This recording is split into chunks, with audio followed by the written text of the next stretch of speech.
Bu sualda səhv edənlərin 80%-i səbəblə nəticəni qarışdırırlar.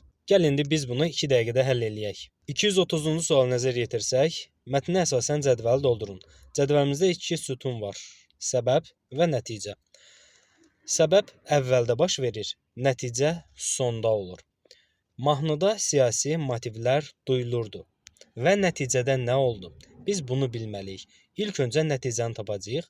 Mahnıda siyasi motivlər hissəsini mütləq tapmalıyıq. 3-cü abzasa diqqət yetirsək, ayrılıq mahnısının ilk ifaçısı Əli Səliminin xanımı Fatimə Qənnadi olur. Lakin mahnıda xalqın ürəyindən xəbər verən sözlər siyasi motivli olduğundan efirdə səsləndirilməsinə icazə verilmir. Səbəbimiz nə idi? Mahnımızda siyasi motivlər vardı və nəticədə nə baş verir?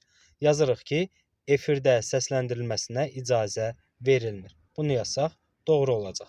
İkinci sütunumuz yazıldı. Yəni biz nəticə hissəsini tapdıq. Bəs səbəbi tapmaq üçün nə etməliyik? Oxuyaq. Mahnı milli dirçəlişə təkan verdi. Bu nəticəmizdir. Niyə? Niyə təkan verib? Bu mahnı bizdə milli dirçəlişə nə üçün təkan verildi? Niyə və nə üçün suallarını biz verməliyik? Yəni biz səbəb isə boş buraxılıbsa, səbəbi axtarırıqsa, niyə sualını mütləq verməliyik.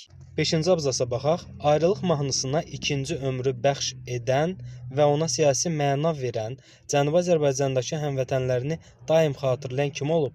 Yaqub Zurufçu olub və bu da Azərbaycan Milli Azadlıq Hərəkatı zamanında milli mənəvi dirçəlişə təkan verir. Yəni, səbəb nə idi milli mənəvi dirçəlişə təkan verilməsinə? Yaqub Zurufçunun ayrılıq mahnısına ikinci dəfə nəfəs verməsi, ikinci dəfə ömür bəxş etməsi olur. Və sualımızı ümumiləşdirsək, bizdən nəticəni soruşursa, mütləq səbəbi axtarmalıyıq. Yəni, mahnıda siyasi motivlər duyulurdu. Bu səbəbdir. Səbəbdən sonra nəticəni tapırıq. Nəticədən əvvəl isə səbəbi tapırıq.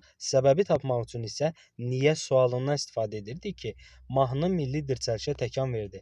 Niyə? Nə üçün təkan verdi? Bu cür videoların davamını istəyirsinizsə, kanalıma abunə olub, şərh yazıb, videonu paylaşıb və bəyənməyi unutmursunuz.